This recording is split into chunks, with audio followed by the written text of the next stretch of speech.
네, 여러분 안녕하십니까? 윤석입니다.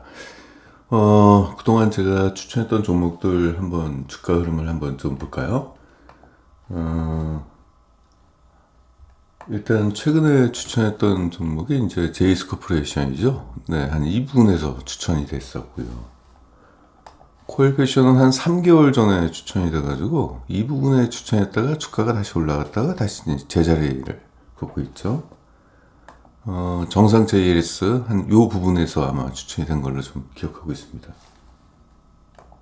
쿠콤시스는 네, 이 부분에서 추천했다가 올라갔다가 4분기 실적이 기대 못 미치면서 네, 실망 매물이 좀 나왔습니다만은 4분기뿐만 아니라 이제 1, 2, 3, 4분기 다 합산해서 이제 기업을 평가를 해야 되는데 4분기 때 기대 못 미쳤지만은 1, 2, 3분기가 워낙 좋았기 때문에 지금 현재는 실적 대비 굉장한 저평가입니다. T&L, 네, 괜찮습니다. 여기서는 뭐 특별한 어떤 흐름은 좀 보이고 있지는 않고 있죠. 인트로죠. 여기서 조금 올라간 것 같네요.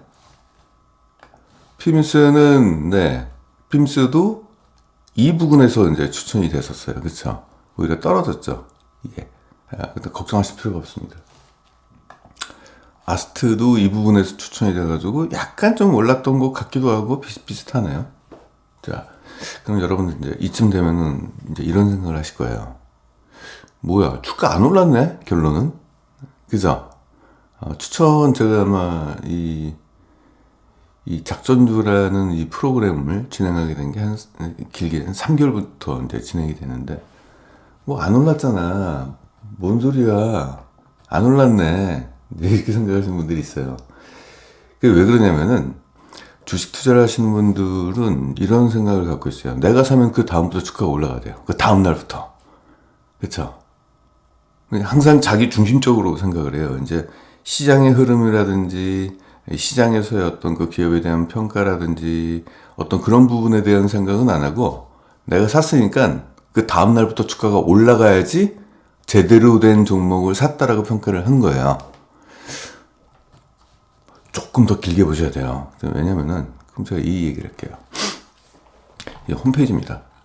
이제 와우넷에서 저한테 이제 부여한 홈페이지고, 여기서 저는 이제 저희 회원 여러분들하고 이제 소통을 하는 겁니다. 여기 이제 추천주 종목들 이제 추천을 하고 있는데, 홈페이지에 제 철학을 일단 좀 기재를 해놨고요. 노후자산 증식을 위한 투자를 저는 하는데, 저희 투자의 목적이 그겁니다. 사실 뭐 여러분들 연령층 50대 이상이면은 뭐 거의 노후를 위해서 투자한다라고 봐도 무방하지 않습니까? 그러기 위해서 가장 중요한 것은 잃지 않는 투자, 안전함을 최고 가치로 좀 삼고 있어요. 잃지 않는 투자.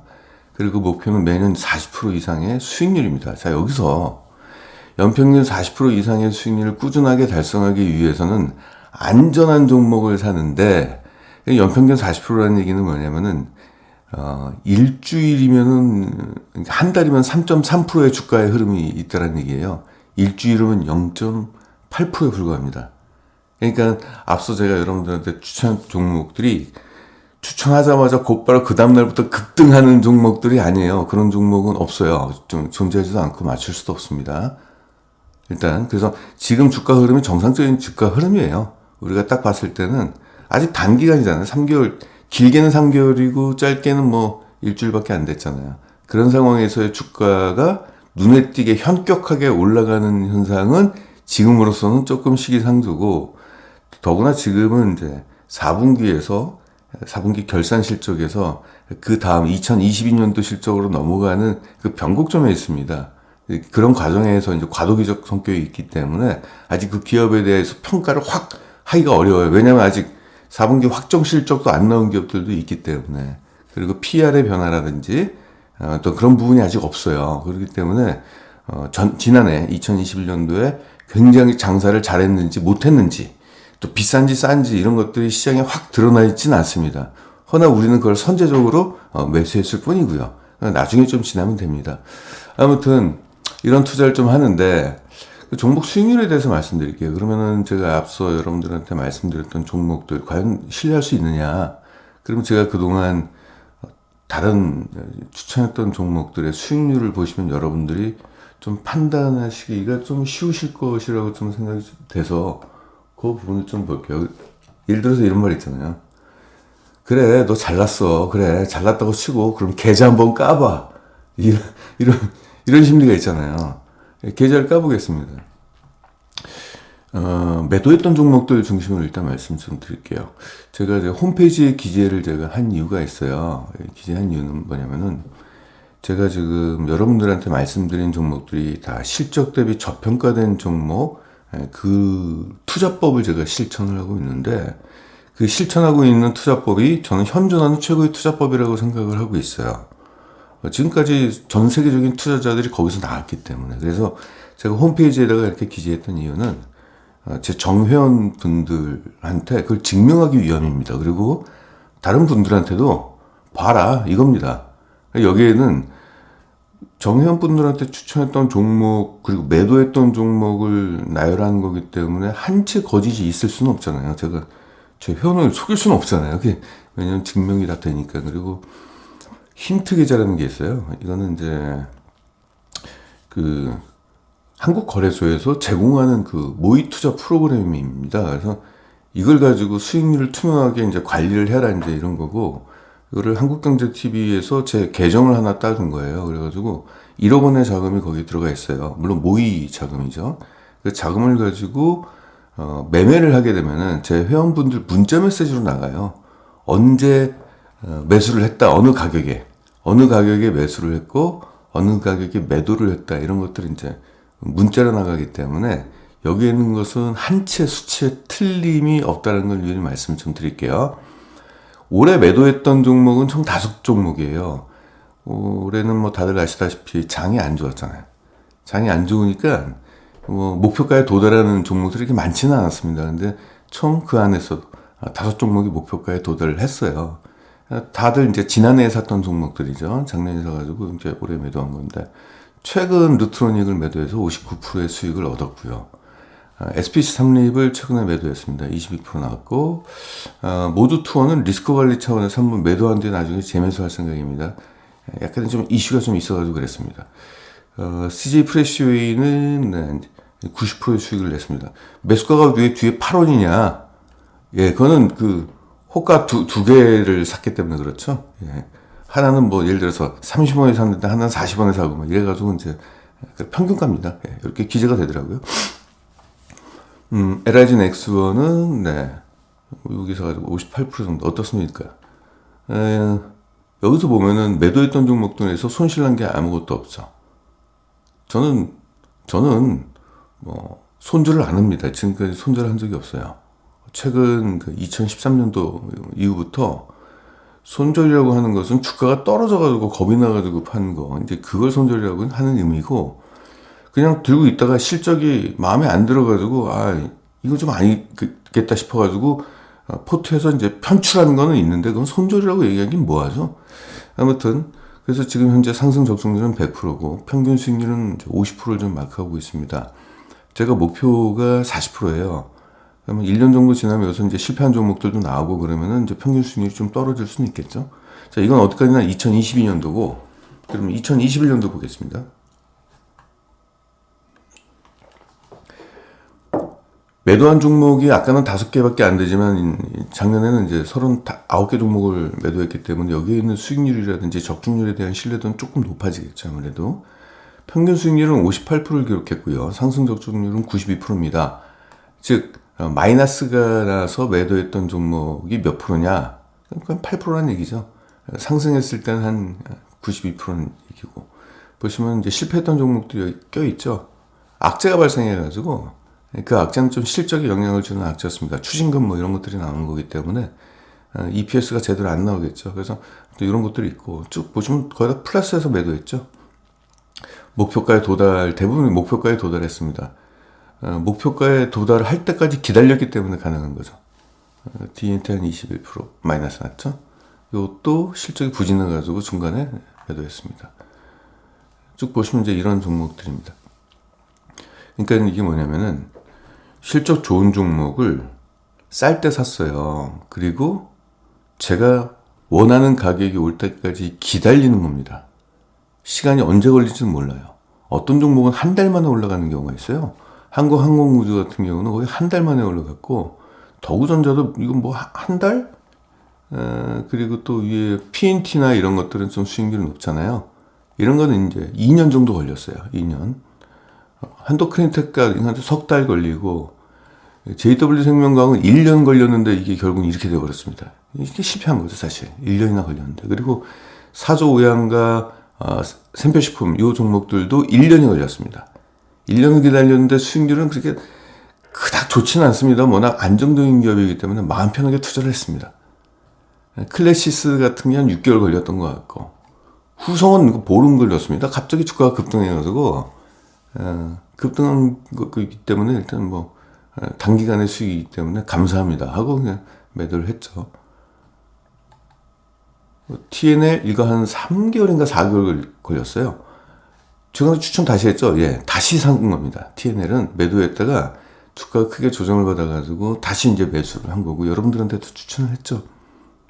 자, 그래서 그러니까 보유기간이라는 것은 이제 길게 1년 정도를 잡아요. 보통 평상적으로. 왜냐면은 기업의 실적이라는 것이 이제 1, 2, 3, 4분기 합산으로 하는 거기 때문에 그 합산 실적을 기준으로 기업의 적정 주가를 제가 산출을 합니다.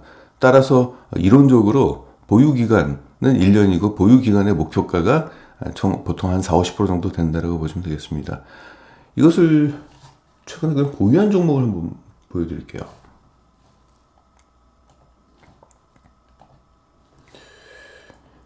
이 지금 제가 현재 포트폴리오 보유한 종목을 수익률 순위로 상위 순으로 이렇게 가져왔습니다. 종목명은 일단 밝힐 수는 없고요. 제일 지금 수익률이 높은 게 지금 601%를 지금 기록하고 있는데, 600%가 넘는데 이거 왜 안 파냐? 팔 이유가 없죠. 왜냐면 계속적으로 성장하는 기업이기 때문에, 계속 고성장을 하기 때문에 팔 수가 없습니다. 2022년도에도 47%의 주가 상승이 기다리고 있어요. 뭐 이런 종목들도 계속 고성장하는 기업입니다. 2022년도 29%의 주가 상승이 더 기다리고 있습니다. 이 기업도 안 파는 이유가 무려 56%의 주가 상승이 기다리고 있고요. 뭐 이런 것들도 그렇습니다. 이게 장기 성장주들이 좀 있기 때문에 그런 거고, 순차적으로 하면 여기 마이너스 나는 종목도 있어요. 최근에 샀는데 주가가 더 떨어져가지고 올 때까지 기다리면 되는 거죠, 이것들이. 이런 철학으로 지금 제가 투자를 하고 있습니다. 그러면 앞서 말씀드렸듯이 여러분들한테 말씀드렸던 그런 종목들 다시 한번 볼까요? DS코퍼레이션, 네, 주가 흐름이 결국 가요. 이렇게 갈 겁니다. 코엘패션 올라갔다 떨어져, 이건 반드시 사야 될 종목입니다. 코엘패션 같은 경우는 실적 성장이 절대적이기 때문에 그렇습니다. 왜냐하면 M&A를 해가지고 자기보다도 더 매출액이 큰 기업을 인수를 했잖아요. 그 실적 효과가 4분기부터 나왔고, 올해 1분기부터는 계속적으로 이제 연이어서 나오겠습니다. 정산 JLS. 네, 앞으로 이런 흐름이 계속 나올 거예요. 쿠컴시스, 여기서 실망 매물 때문에 매도가 나왔지만 결국 기업은 2021년도 전체 실적과 밸류에이션을 분석해 보면은 엄청난 저평가입니다. 네. TNL은 최근에 굉장히 큰 게 나왔죠. 미국과 유럽 쪽에서 수주가 터졌습니다. 그래서 TNL 같은 경우는 지금 증설이 마무리가 돼가지고 증설 규모가 50%예요. 그러니까 생산 능력이 50%가 확대가 됐는데, 왜 확대를 했나? 그 이유는 OEM 기업으로서 분명히 거래처 신규 거래를 확대했을 것이다라고 했는데, 그게 드러났습니다. 공시에 나왔습니다. 앞으로 매출이 굉장히 올라갈 거고, 2분기부터 실적이 터질 거예요. 올해 2분기. 그러니까 2분기면은 지금 1분기잖아요. 2분기면 이제 4월 달서부터죠. 그때부터 이제 실적이 터지는 그 그림이 나올 겁니다. 근데 시장이 아직 드러나지 않았잖아요. 그리고 사람들이 모르고 있죠. TNL 알고 있는 사람은 누가 있겠습니까? 실적이 나와보면 이제 그제서야 하고 이제 올라가겠죠. 그래서 과거에 이런 주가 흐름이 나왔잖아요. 여기서부터 이제 이것들이 이 성장하는 이 궤도에 다시 이제 안착이 되겠죠. 인터로저도 그렇죠. 이거 뭐 생산 캐파 2배나 늘려놨잖아요. 그리고 글로벌 유통업체 5군데가 신규 고객으로 들어와가지고 이제부터 실적이 본격화되는 흐름이 나올 겁니다. 이미 지난 3분기부터 실적이 좋아진 게 나왔죠. 이제 앞으로 그런 것들이 계속 좋은 흐름은 나올 거예요. 네, 빔스 같은 경우는 지난번에도 말씀드렸겠지만 지금 DDI 디스플레이 패널에 들어가는 DDI 부족 현상 때문에 지금 현재 최대 고객사들이 지금 중국에 있는데 중국들이 DDI 부족 때문에 생산량이 좀 출하량이 좀 떨어졌어요. 거기에 따라 영향을 받은 건데 반도체 부족 현상에 의한 건데 DDI 같은 경우는 조만간 1분기까지는 좀 안 좋아질 것 같고 실적이 이제 생각보다 부진할 것 같고 2분기부터 좀 좋아질 겁니다. 그런 부분이 있고 뭐 아스트는 최근에 보잉 737 그 맥스 전 모델이 지금 중국에서 지금 추락을 했잖아요. 추락한 원인에 대해서 분석을 하고 있는데 단순 기체 결함은 아닌 것처럼 보이고 있고 조종사의 어떤 극단적인 선택 아니냐 뭐 이런 얘기도 지금 조심스럽게 나오고 있는데 문제는 보잉 737 맥스 기종이 떨어진 게 아니라 그 이전 모델입니다. 그래서 아스트하고 전혀 상관이 없습니다. 그것 때문에 주가가 최근에 약간 조정을 받고 여기서 삐걱거리고 있는 모습이죠. 결국 가게 될 거예요. 그래서 결국은 과거에도 그랬듯이 이러한 수익률, 이러한 수익률, 여기에 근접한 수익률이 나오겠죠. 그러니까 제가 이 말씀을 좀 드린 이유를 말씀드릴게요.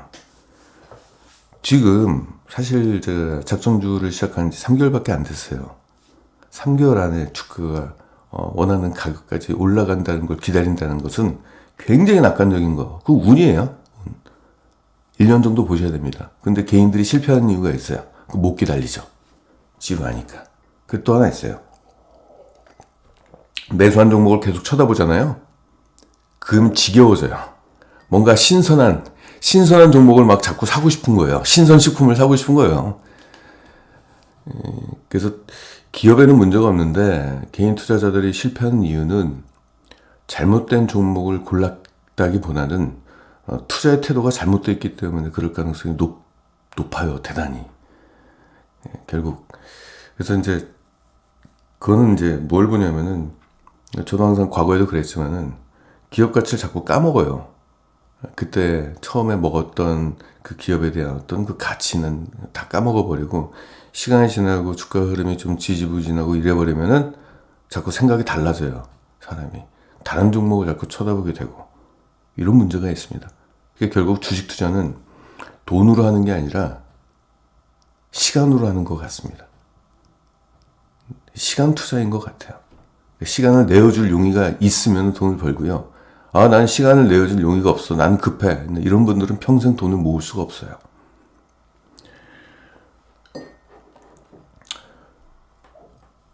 언론에서도 그렇고 TV, 증권 관련된 TV, 저도 지금 증권 관련된 TV에 출연하고는 있습니다만 가면은 맨날 새로운 주제를 가지고 토론을 하고 의견을 묻고 그래요. 다 쓸데없는 짓들이에요, 그것들이.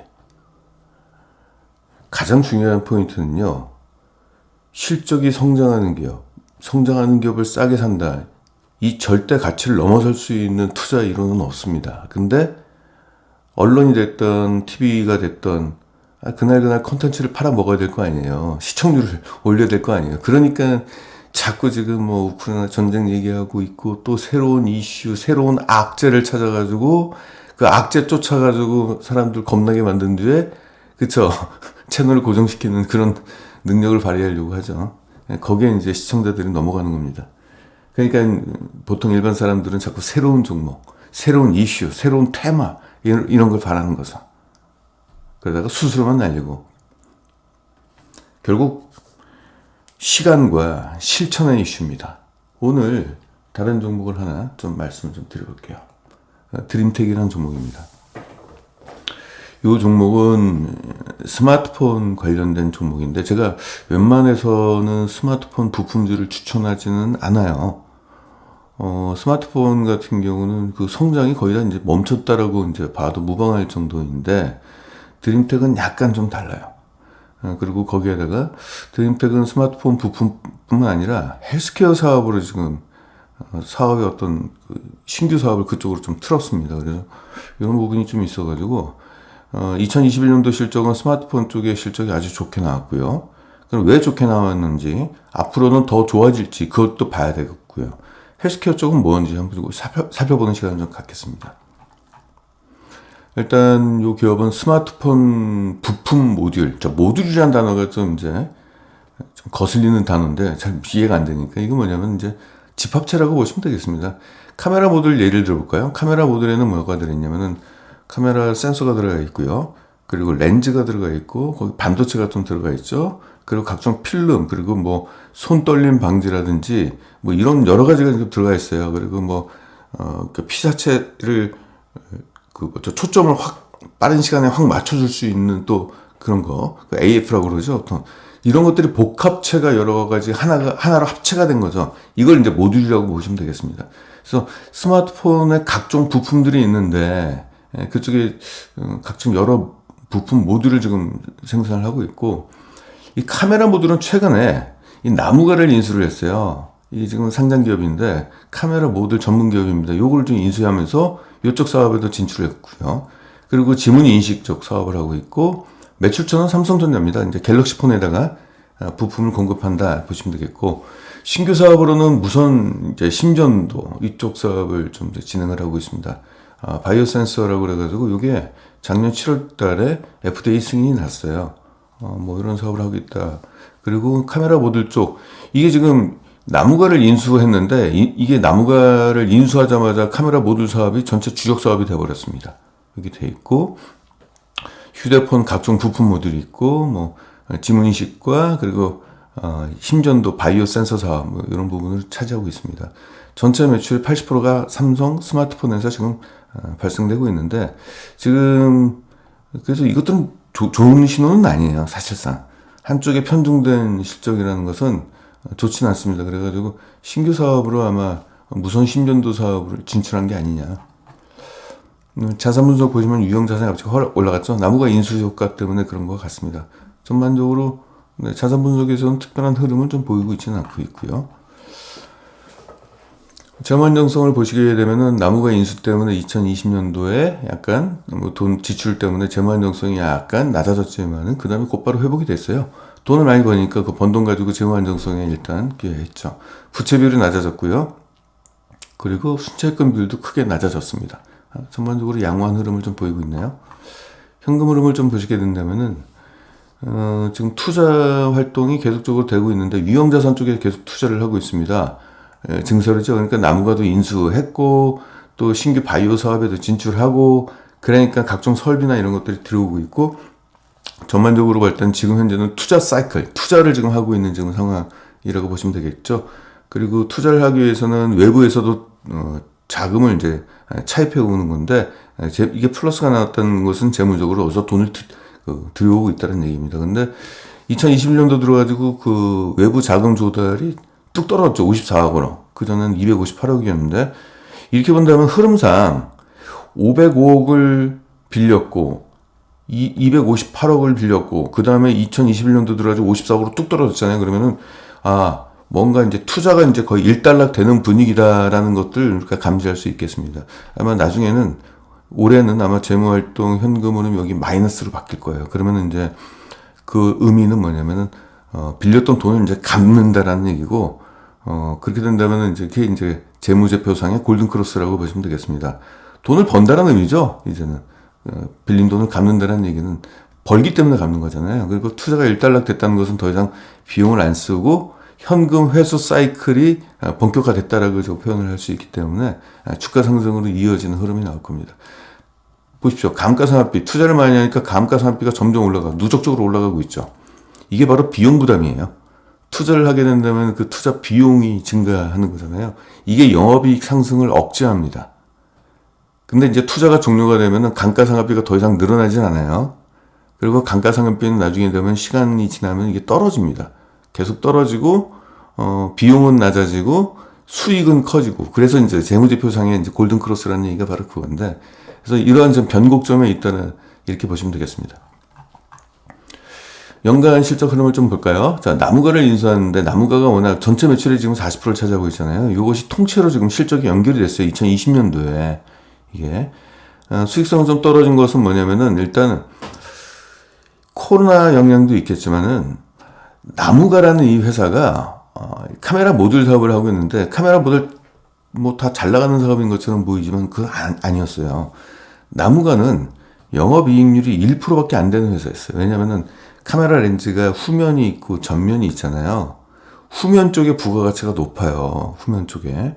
근데 전면은 자기 얼굴 찍는 거잖아요. 셀카 찍는 거. 그렇기 때문에 거기에는 카메라 렌즈나 이런 것들이 고화소 카메라도 아니고 특별한 기능도 뭐 이렇게 들어가 있는 것도 아니고 그래가지고 부가가치가 낮아요. 그러니까 영업이익률이 1%대밖에 안 됩니다. 그런 회사가 인수가 돼 있기 때문에 영업이익이 합쳐지니까 갑자기 수익성이 뚝 떨어진 것처럼 보이는 거고요. 코로나까지 발발했는데, 자, 그 다음이 중요합니다. 제가 여러분들한테 이 종목을 추천한 이유입니다. 곧바로 영업이익률이 7.8%로 뛰었어요. 이게 무엇을 의미하는지 아십니까? 자, 이 얘기를 해볼게요. 이 삼성전자에다가 카메라 모듈을 공급하는 나무가 입장에서는 삼성전자한테 특별히 뭐라고 할까요? 입지가 그렇게 크지가 않아요. 입지가 좁았어요. 그러니까 교섭력이 낮았다는 얘기고 그런 건데, 이 드림텍은요, 삼성전자 스마트폰 업계 벤더 중에서 좀 뭐랄까 시장 지위가 높아요. 즉 삼성전자하고 얘기가 통하는 겁니다. 그러니까 가령 이거죠. 나무가가 그쪽에 있는 부장을 만나서 식사 한번 하시오 그러면 바쁜데? 싫은데? 이렇게 되는 거고, 드림텍이 만나자 그러면 웬일이야? 그러면서 그래 앉아서 술 한잔 하자. 예를 든다면 그 정도로 교섭력이 높다는 얘기예요. 이 얘기는 뭐냐면요, 드림텍이 딱 봤을 때 야, 나무가 쟤네들 카메라 그 렌즈 그 전면만 공급하고 있고 돈도 안 되는 사업하고 있는데, 야, 우리가 인수해서 삼성전자 형님한테 가서 얘기 잘하면 우리가 부가가치가 높은 후면 카메라 그리고 고화소 카메라를 공급할 수 있는 기회가 있을 거야. 그래서 인수한 겁니다. 그리고 그것이 성공했습니다. 프리미엄 제품 비중이 증가한 거예요, 이게. 그 외에 뭐 다른 것도 있죠. 일단 스마트폰 시장이 이제 폴더블 폰으로 좀 바뀌고 있잖아요. 그렇죠. 뭐 이런 부분이 좀 있고, 거기에 또 이제 지문인식이라든지 이런 게 들어가고 있고, 최근에 또 5G 폰의 이제 출하량이 증가하는데, 5G 폰에서 얘네들이 부품을 좀 뭔가 이제 결합된 고마진 제품들이 또 이제 신제품으로 나왔고, 그래서 여러 가지 복합적인 것들이 이제 결합이 되어 있습니다. 그 중에서 가장 큰 기여를 한 게 나무가의 낮은 마진의 제품 그 공급을 고마진 제품으로 바꿨다라는 것이 가장 큰 실적 성장의 배경입니다. 자, 분기 실적을 볼까요? 네. 2020년도에 뭐 이랬고요. 지난해 같은 경우는 뭐 이런 흐름이 보였는데, 2021년도 2분기 때 뚝 떨어지고, 뚝 떨어졌던 거는 뭐냐면 이제 보통 이제 스마트폰 부품 회사가 몰려있는 국가가 이제 베트남 쪽이거든요. 그쪽에 막 락다운이 일어났어요. 7월부터 9월까지. 아니, 그 전부터 코로나의 공장 가동을 좀 막 중단하고 뭐 셧다운 막 이런 것들이 일어나가지고 그런 영향 때문에 좀 이렇게 됐었고요. 이게 비단 뭐 스마트폰뿐만 아니라 TV 쪽 조립 시장도 그렇고 아무튼 뭐 그랬습니다. 베트남 쪽에 몰려 있는 공장들이 이렇게 있고, 뭐 전반적으로 이런 흐름을 보였고, 영업이익률이 좀 좋아졌죠. 영업이익률이 과거에는 뭐 1, 2%, 이건 코로나 때문에 그렇고 5%, 3%대가 이제 뭐 11%까지 뭐 올라가고, 이게 바로 이제 프리미엄 제품의 판매 비중이 증가했다는 얘기죠. 분기별로 다 하나씩 보게 된다면은 3, 4분기를 볼까요? 매출액은 좀 떨어졌지만은, 전년 대비 떨어졌지만은, 고마진 제품들이 이제, 그 출하량이 이제 고마진 제품 위주로 이제 제품 포트폴리오가 좀, 전환이 됐다는 얘기입니다. 그래가지고 수익성이 굉장히 좋아졌죠. 120% 증가했고, 영업이익이 97%가 증가했고. 아무튼 이런 흐름을 좀 보였다는 얘기입니다. 부분별 매출을 좀 볼게요. 스마트폰 부품 모듈을 공급하는 쪽 사업이 원래 주력이었죠. 이게 원래 주력이었고, 카메라 모듈이 나오면서 주력이 뺏겼는데, 아무튼 스마트폰 부품 사업 같은 경우 매출 비중 35%인데 이게 47%나 증가했어요. 그 이유는 지금 뭐 삼성전자가 그 스마트폰의 폼팩터를 좀 바꾸고 있잖아요. 이렇게 접는 그 폰이 있잖아요. 플렉시블 폰이라고 그러나요? 폴더블 폰이죠. 폴더블 폰 같은 거 이런 거 나오면서 이쪽에서 관련된 부품들의 공급이 좀 증가했다라고 볼 수가 있겠고, 지문인식도 그렇습니다. 지문인식도 얘들이 폴더블 폰 있죠. 거기에 이제 사이드 쪽에 지문인식은 얘들이 공급해요, 독점으로. 그리고 무선 신변도 사업도 있는데 이게 이제 29%가 증가를 했고, 카메라 모듈 사업은 매출액은 일단 18%가 좀 증가를 했습니다. 근데 카메라 모듈은 이 매출액 증가율보다는 영업이익 증가율이 아주 굉장히 컸을 걸로 일단 그 추정이 되고 있습니다. 기타 쪽에서의 카메라 LED 램프 사업은 중단을 했습니다. 뭐 최근에 이 현대차하고 기아차에다가 이제 공급하는 그 사업인데 최근에 뭐 다른 기업들도 여기 막 뛰어들고 그래가지고 경쟁이 좀 치열해지고 그랬던 모양이에요. 그리고 또 다른 신상업체 쪽에서는 이제 LED 램프를 이제 실리콘으로 만든 LED 램프 뭐 이런 것들 갑자기 들이대고 그러니까 이쪽에서의 경쟁력이 없다고 판단을 했나 봐요. 그래서 사업을 중단해 버렸습니다. 근데 매출 비중이 얼마 안 돼요. 이게 전체 매출 비중이 0%대입니다. 그러니까 이것은 42%의 매출 하락이 있었지만은 전체 차지하는 매출 비중이 뭐 0%밖에 안 되기 때문에 전체 실적에, 전사 실적에 미치는 영향은 거의 미미하기 때문에 이거는 뭐 신경 안 써도 되고요. 뭐 전반적으로 이런 사업을 했고, 일단 매출액이 전 분야에 다 올랐다, 이렇게 보시면 되겠습니다. 실적은 집계해서 봐야죠. 매출액은 29%가 증가했고요. 1, 2, 3, 4분기 다 합산. 영업이익은 236%가 증가를 했는데, 가장 중요한 게 이제 매출 원가율이 5%가 절감이 됐다는 얘기죠. 이게 91%대에서 87% 매출 원가율이 5%가 절감됐다는 이유는 뭐겠습니까? 이게 마진율 높은 제품으로, 그러니까 제품 믹스라고 보통 얘기를 해요. 믹스가 어떻게 됐냐면은, 마진율이 낮은 게 있고 높은 게 있잖아요. 이것들이 이제 높은 고마진의 제품들이 판매 비중이 증가했다는 얘기죠. 그것 때문에 이제 매출 원가율이 크게 낮아지면서 영업이익은 매출 성장률은 29%에 불과했는데 영업이익은 236%가 됐어. 판관 비율도 절감이 됐죠. 하나씩 볼게요. 이것은 이제 카메라 모듈의 고화소 제품들의 판매 비중이 높아졌다는 거, 그리고 5G 스마트폰용 신규 부품 판매 비중이 또 증가했다는 거, 전반적으로 평균 판매 단가가 상승했다, ASP가 증가했다, 평균 판매가가 증가했다, 뭐 같은 말입니다. 자, 일단 하나씩 볼게요. 그러면은 일단 스마트폰 부품 사업 전체 매출의 80%가 지금 갤럭시 쪽 부품에서 나오잖아요. 그거 하나씩 뜯어봐야죠. 이제부터는 우리가 투자자가 돼가지고 기업에 투자를 하는데 무슨 제품을 만들고 어디서 뭐가 좋아지고 이거 다 알아야 돼요. 그걸 모르면은 이 기업이 뭐 어디서 악재가 있는지, 어디서 호재가 있는지를 몰라요. 그래서 주가가 떨어지면 덜컥 겁이 나요.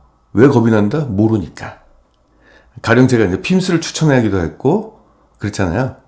주가가 떨어졌어요. 제가 여러분들한테 굉장히 죄송합니다, 실패했습니다, 제가 막 좌불안석이고 두렵고 괜히 추천했나 걱정스럽고, 안 그렇잖아요. 제가 안 그런 이유가 뭘까요? 왜 실적이 떨어진지 그 이유를 알고 있기 때문에. 그리고 떨어진 실적은 넓게 보면 그거는 일회성 악재입니다. 그렇기 때문에 제가 그런 부분에 있어서는 전혀 걱정을 안 하는 거예요. 아는 게 중요한 거예요. 자, 알아보죠, 우리 드림텍. 자, 일단 카메라 모듈 사업을 좀 볼게요. 이게 매출액이 이제 18%가 좀 증가를 했어요. 전체 매출 비중의 41%를 차지하고 있고. 자, 그러면은, 자, 지금까지는 좋았어요. 좋았어.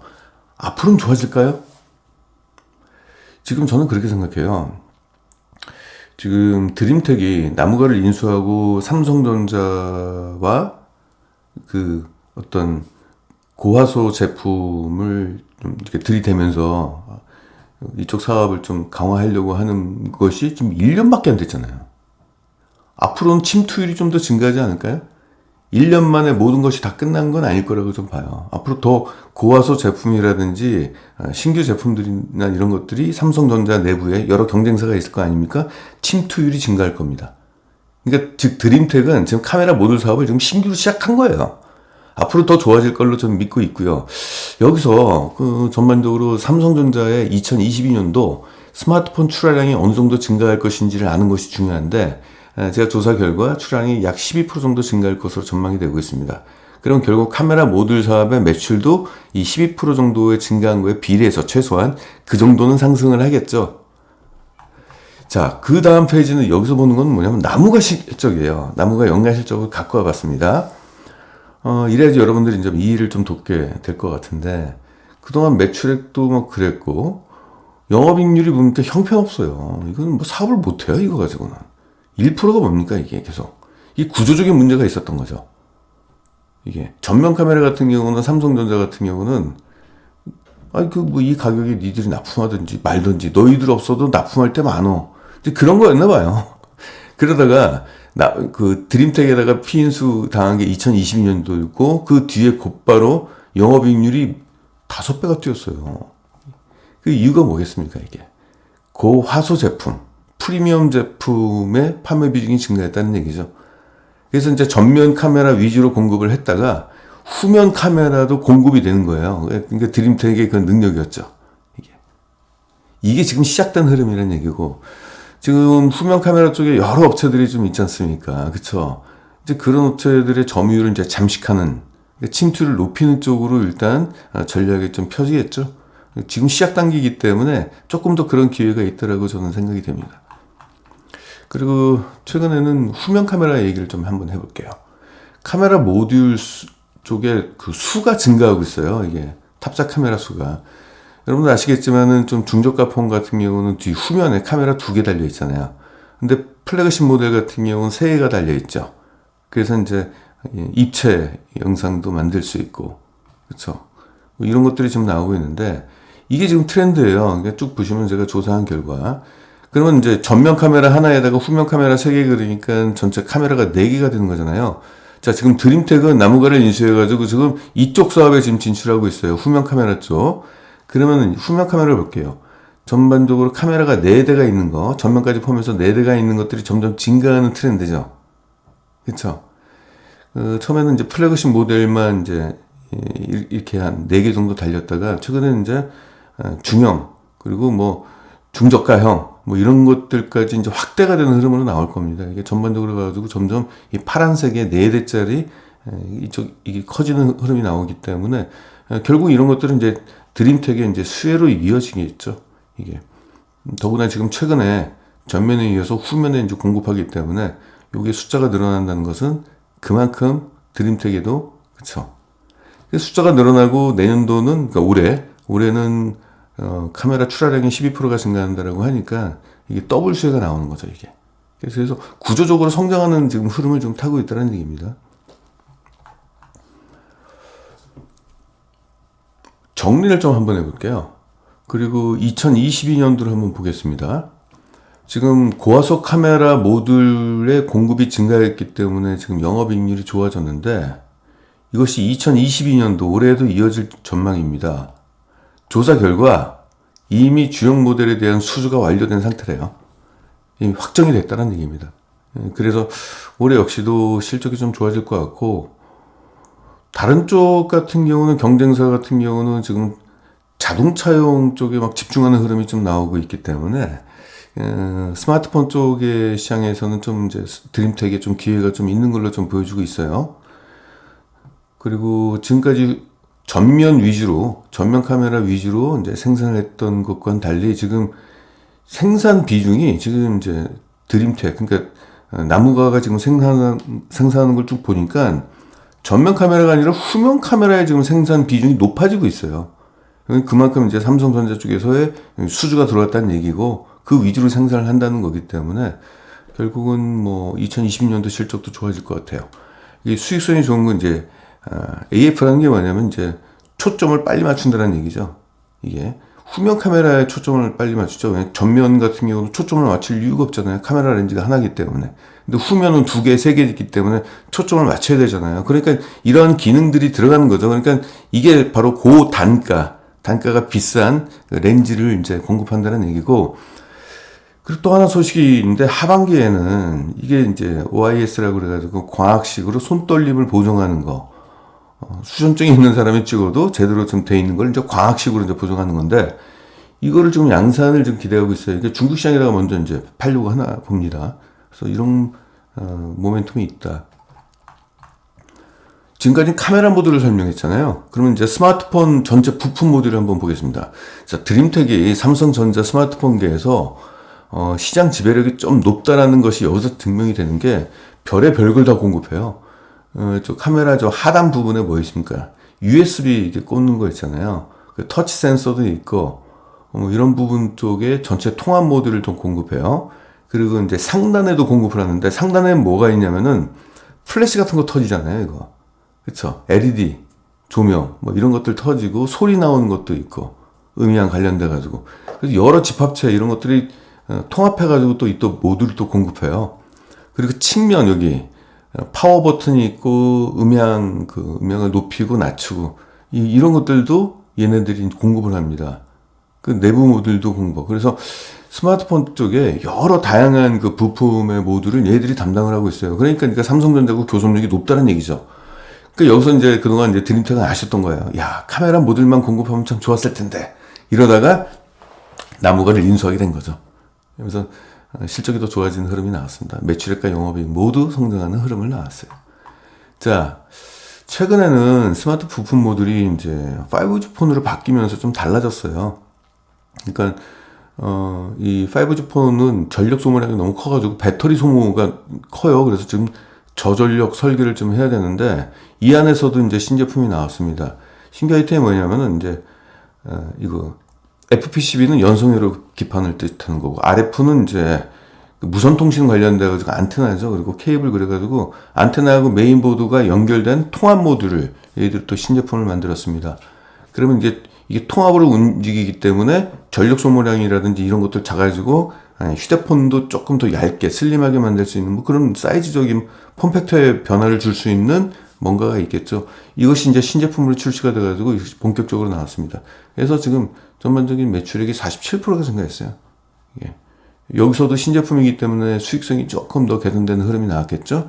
다시 말씀드리겠지만 2022년도는 그럼 어떻게 될까? 지금 전체 스마트폰 시장은 5G 폰으로 지금 변하고 있잖아요. 스마트폰의 교체 주기가 3년으로 보게 된다면은 이제 올해 2022년도에 과거 LTE를 갖고 있던 사람들이 다시 스마트폰을 이제 교체하게 된다면은 5G 폰이 될 가능성이 높죠. 왜냐하면 신제품들, 최신 폰들은 거의 다 5G 폰이기 때문에 그렇게 된다면은 이제 드림텍 쪽도 고마진 제품들의 그쵸 공급량이 증가하면서 실적이 좋아지는 흐름이 나올 겁니다. 뭐 이런 흐름이 좀 나올 것이고 지문인식을 좀 볼게요. 지문인식은 지금까지 그 카메라가 아니라 그 스마트폰 그 전면 디스플레이에다가 딱 이렇게 된 거잖아요. 근데 최근에 삼성전자가 지금 밀고 있는 폰이 뭐냐면 이제 갤럭시 Z 그래가지고 폴더블 폰이잖아요. 접는 폰. 이 접는 폰은 이 지문 인식을 어디다가 하냐면 그 사이드에다가 합니다. 그러니까 사이드가 어디냐면 여기. 이쪽 이런 데다가 해요. 이런 데다가. 그래서 얘들은 지금 지문 인식이 사이드 쪽에 있는 건데 이거를 독점으로 공급을 하고 있는 걸로 지금 알려지고 있습니다. 또 갤럭시 Z 폴드 3하고 플립 3, 플립 2도 있었는데 자기들이 이제 지난 모델이고 그거는 독점으로 공급했고 다른 데서 공급한다는 얘기는 지금까지는 들리진 않고 있어요. 근데 2022년도 실적이 이것이 이제 나오면서 지문인식 센서가 29%의 매출 성장을 이뤘는데 2022년도는 삼성전자가 이 폴더블 폰 있잖아요. 이거 목표를 전년 대비 2배인 1,300만 대 수준으로 끌어올리겠다라고 얘기를 했어요. 그러면 이러한 성장이 계속적으로 나오겠죠. 이게 지금까지 없었던 거기 때문에. 그래서 드림텍을 제가 다른 스마트폰 부품주들이 참 많은데 드림텍을 갖고 왔던 이유는 그거예요. 다른 쪽 업체들은 기존에 하고 있는 사업이 그냥 조금 더 잘 되거나 좀 더 더해지거나 이제 이 정도였는데 드림텍은 이제 그게 아니었던 거예요. 지금까지 없었던 카메라 모듈 사업에 신규로 진출을 했기 때문에 거기서 지금 실적이 나오고 있고요. 그리고 또 구조적인 변화가 있잖아요. 저마진 구조에서 고마진 구조로 지금 바꾸고 있잖아요. 그리고 5G 폰에서 신규 부품이 공급이 되고 있고 또 삼성전자가 전략적으로 밀고 있는 전략폰인 폴더블 폰 이쪽에서의 지문인식 사업이 새롭게 또 추가가 됐잖아요. 그러니까 다른 종목에 비해서는 확실한 실적 성장의 모멘텀을 보유하고 있을 뿐만 아니라 제일 싸요. 이게 제가 그 삼성전자 관련된 스마트폰 부품들을 죄다 봤거든요. 죄다 봤는데 실적 대비 제일 싸요. 이게 그래서 갖고 왔습니다. 주당 순이익을 보시게 된다면은 지난해 2020년도 비교했을 때 뭐 1, 2분기는 코로나 때문에 엉망이었고 그리고 뭐 이런 흐름이 나왔네. 2분기 때는 뭐 베트남 그 이슈, 셧다운 이슈 때문에 이렇게 됐고 그래서 결국에는 EPS가 그 전 대비 214%가 증가하는 그런 결과를 나왔습니다. 이번에는 그 신규 사업인 그 무선 심전도 사업을 한번 좀 볼게요. 이게 뭔가 그 무선 심전도 사업을 보기 이전에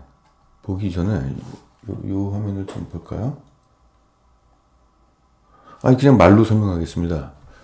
지금 OECD 국가의 사망률 원인을 조사해 보면은 고령 쪽에서는 1등이 심장질환이에요. 이게 암하고 이제 심장질환하고 왔다 갔다 하고 있는데, 아무튼 OECD 국가에서 평균적으로 봤을 때 최상단의 사망률 원인 중에 하나가 심장질환이라는 얘기고, 드림텍이 그쪽 시장에 진출을 했습니다. 자, 근데 심장질환 중에서 그런 게 있어요. 부정맥이라는 게 있어요. 부정맥이라는 게 뭐냐면은 보통 우리가 평상시에 있을 때 심장 박동이 뛰는 걸 못 느끼잖아요. 그쵸? 근데 이 부정맥이라는 건 뭐냐면 갑자기 심장이 거의 경련을 일으키듯이 막 심하게 뛰는 뭐 그런 증상입니다. 이것이 어쩌다가 간헐적으로 뛰다가 한 달에 한 번꼴, 두 달에 한 번꼴 막 그런 현상이 좀 일어날 때가 있고, 나중에 이제 이 심정지까지도 갈 수 있는 굉장히 위험한 거예요. 근데 이게 진단하기가 굉장히 좀 어려워요, 이게. 보면은 이게 이 부정맥이라는 그 심장이 막 그 불규칙적으로 심장 박동이 뛰는 이 현상이 계속 그러는 게 아니라 어쩌다가 나타났다가 사라졌다가 또 간헐적으로 나타났다가 사라졌다가 막 이래요. 근데 병원에 가잖아요. 병원에 가가지고 가면 이렇게 하루 종일 누워 있어야 돼요. 그리고 여기다 다 꽂아야 돼, 이거를. 그리고 옆에 의사가 붙어 있어야 돼요. 이러고 있다가 그 심장 질환이, 부정맥이 일어나는 현상이 일어날 때까지 기다려야 되는 거예요. 근데 만약에 갔는데 마침 안 일어나면 어떻게 돼요? 말짱 도루묵이잖아요.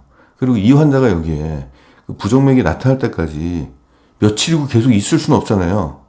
심지어는 화장실도 가야 될 거 아니에요. 출근해야 될 거 아니에요. 근데 이게 그 부정맥이 나타날 때까지 병원에 계속적으로 그냥 무한대로 입원해 있을 수도 없고, 그러니까 이걸 진단하기가 굉장히 어렵다는 얘기죠, 이게. 그 누운 상태로 해야 되고 병상 이동에 제한이 있고요. 의료진만이 확인이 되고 단기 데이터의 수집, 이게 보통 가면 한 8시간 정도, 하루 정도 누워있는 정도의 수준밖에 안 돼요. 그러다가 현상이 없으면 의사가 별 증상이 없는 것 같는데요, 한번 들어가시죠, 이렇게 돼버리는 거예요. 근데 왼쪽 보세요. 무선입니다. 얘들이 지금 하는 게 무선 심전도예요. 무선으로 패치 형태를 붙이고 있으니까 직장 출근이 가능해요. 평상시 활동을 할 수 있어요. 그리고 24시간 모니터링, 화장실 갈 때도 붙이고 다닐 수 있겠죠. 잠잘 때도 마찬가지고 8일 동안 데이터를 수집할 수 있습니다.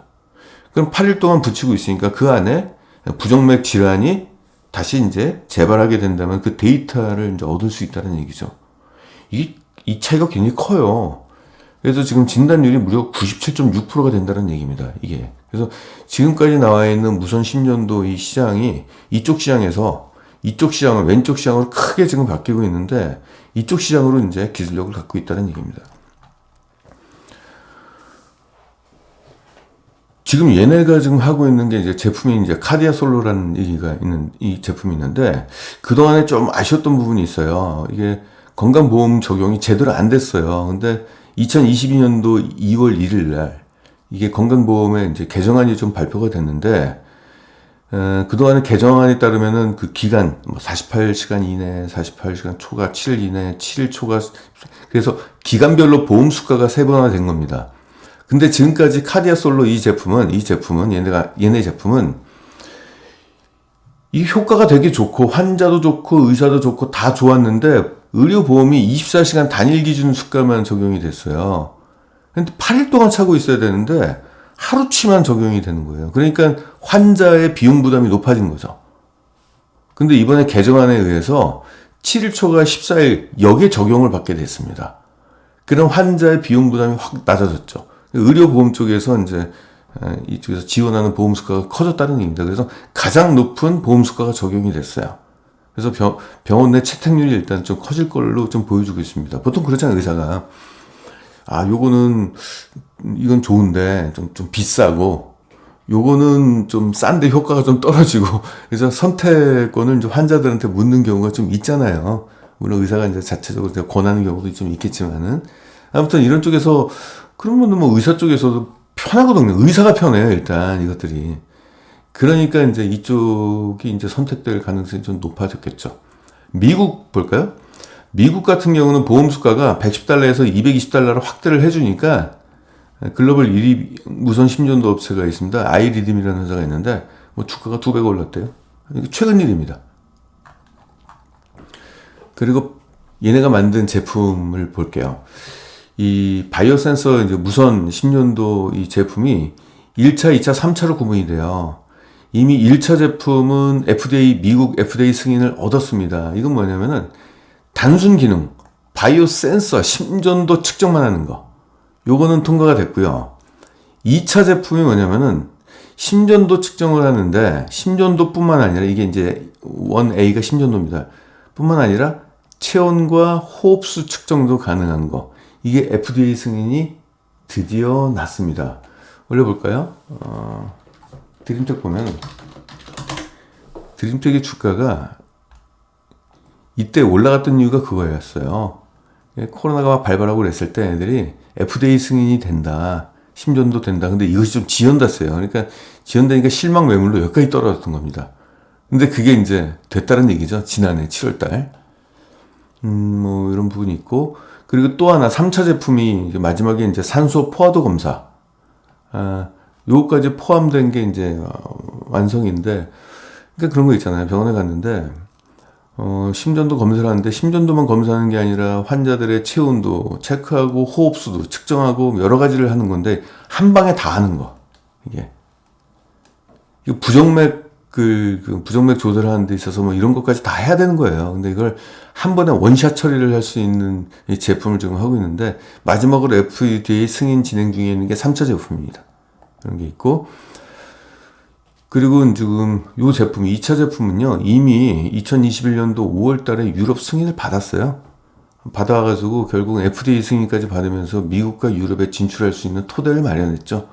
그리고 인도 같은 경우는 이런 승인 절차 없이 의약품이 아니고 이제 의료기기 같은 경우는 효과만 있다고 한다면은 뭐 이런 승인이 없어도 되거든요. 그래서 2020년도에 드림텍이 인도에다가 200억 원어치의 매출액을 발생시켰습니다. 이제 이런 부분이 있어요. 그래서 인도에 이어서 이제 미국, 유럽, 그리고 이제 그 뒤에 이제 아펙, 다른 이제 아시아 태평양 쪽, 그쪽도 이제 공략을 할 계획이겠습니다. 그건 뒤에서 말씀드릴게요. 자, 아까 얘들이 갖고 있는 이 제품 있죠. 이 바이오 센서 이름이 이거거든요. 카디아 솔로. 이 카디아 솔로는 드림텍이 만든 게 아니에요. 다른 데에서 만든 거를 제휴해서 지금 판매를 하고 있는 겁니다. 그 회사가 뭐냐면은 카디악 인사이트가 만든 거예요. 미국에 있는 무선 심전도 업체인 카디악 인사이트가 이제 만든 건데 얘들 스타트업 기업인 걸로 좀 보여주고 있어요. 근데 아예 얘네 기업을 인수를 해버렸어요. 언제? 지금이 3월 25일이잖아요. 뭐 열흘 전에 인수했네요. 3월 11일 정도. 그래서 얘들은 이제 부정맥 진단용 무선 심전도 패치를 전문적으로 개발하는 기업이고 미국 회사입니다. 지분을 100% 인수했어요. 274억 원에.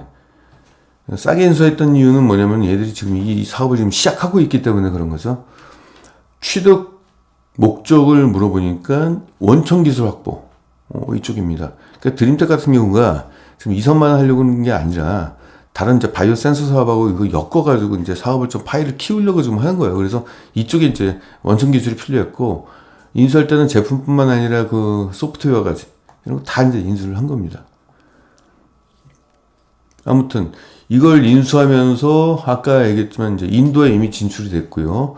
미국하고 유럽 쪽에서는 이미 인증이 나왔죠. 유럽의 CE 인증, 미국의 FDA 인증. 그래서 이걸 인수하면서 향후에 이제 일본, 홍콩, 호주, 뉴질랜드, 아시아 태평양 지역으로 수출 지역을 확대하겠다. 이렇게 좀 발표를 했습니다.